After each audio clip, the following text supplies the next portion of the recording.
Assalamualaikum and hi everyone. My name is Muhammad Iskandar Syabin Anwar. My matrix number is E253667. Today, representing Group 10. I am very excited to present our project on the geochemical process of rock, soil and water. Alright guys, before we start our presentation today, let me give you guys a quick introduction to what we are actually looking at. We are talking about geochemical process. Geochemical process is the invisible chemical reaction that constantly reshaping the makeup of our rocks, our soil and even our water. It's actually how elements move and change within the Earth system. This is actually for keeping our planet in a state of constant transformation. Now let's look at one of the most important results of these processes, which is soil. As you can see in this diagram I put here, soil isn't just a dirt. It's a complex mixture of mineral, organic layer, air and water. If you look at the soil profile here, we go from organic layer, which is at the top, all the way down to the bedrock. This layer actually, this system provides a home for microorganisms, storage unit for water, and most importantly, the medium that allow plants to grow and feed the planet. Alright guys, now we move to the next part, which is weathering. Maybe some of you guys ask, how does a solid rock become a soil? The answer is weathering. So what actually is weathering? Weathering is a process of breaking down and dissolving rocks and mineral on the Earth's surface. We have two types of weathering. First, we have mechanical, or we call it physical weathering. It's actually purely muscular. For example, think of frost action. When water seeps into a rock crack, it freezes and expands by about 10%. This pressure actually very massive. Over the time, repeat the freeze-thaw cycle by the rock until it eventually shatters. Alright guys, I'm gonna pass this presentation to my group member. Thank you so much for listening.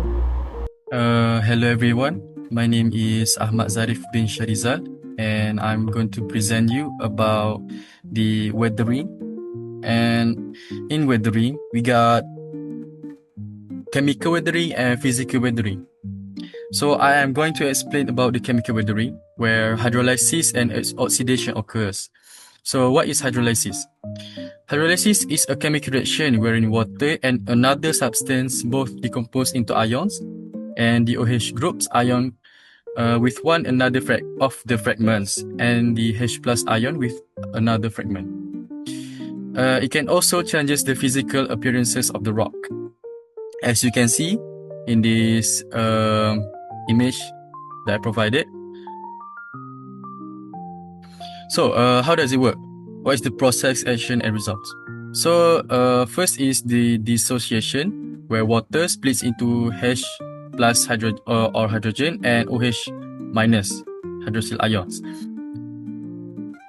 Ion exchange in the H plus ions are small and aggressive. They wedge themselves into the mineral's crystal structure. So the replacement of H plus pushes out larger metals ions like potassiums, sodiums and calcium. As you can see in this visual image, before the hydrolysis occur, the rock is strong, and after the hydrolysis occur, where the water cuts into the minerals, they became soft and crumbly. And after that, we got acid hydrolysis. Another important kind of hydrolysis reaction involves the formation of new minerals, in addition to the dissolved ions. The H plus and the OH minus ions are derived from splitting water molecules.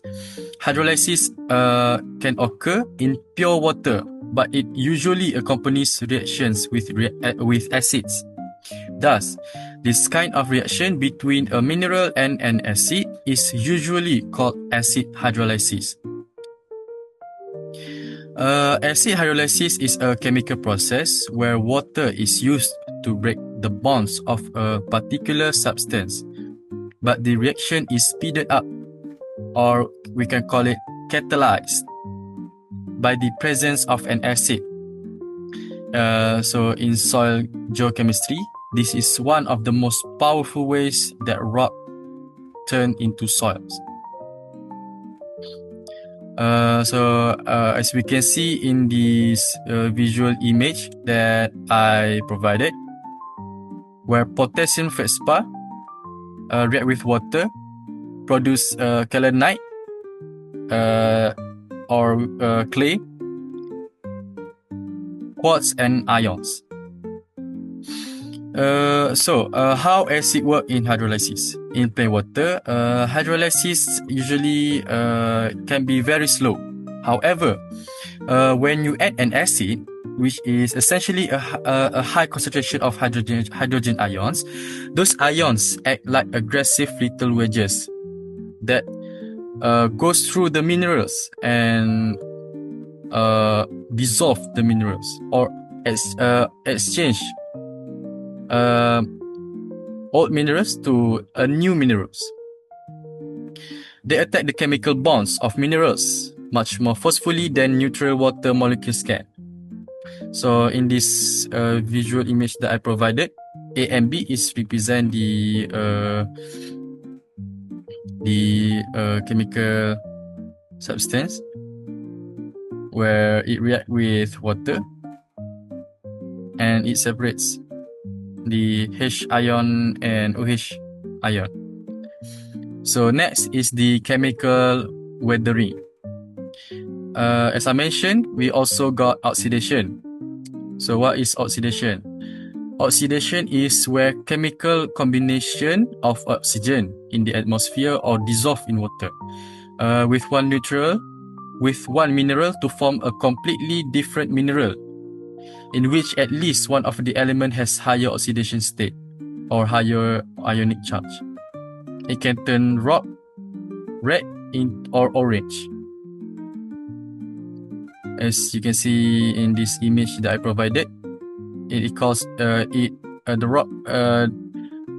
ion minerals is getting rusted and changes the visual appearances of the rocks. So what is the process of oxidation and the action and the result? So the starting point is where deep underground, rocks contain ferrous iron. It is usually hidden and often greenish or grey. So the changes is when these rocks are dug up or exposed to the thin air and rain. The iron reacts with oxygen.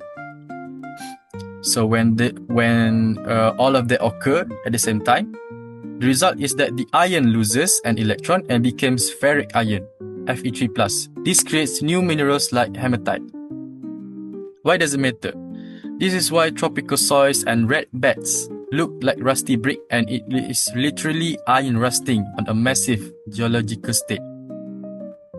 As you can see in this image that I provided, the mineral ion, when react with oxygen and air, it can become oxidized or rust. So the next part is dissolution. Dissolution is a process whereby a mineral passes completely into solution, like salt dissolving in water. So it is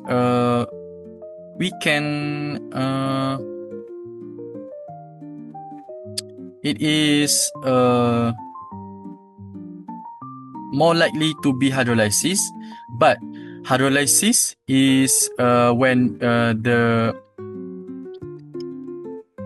mineral is exchanged to a new minerals. But dissolution is where the minerals is being discarded or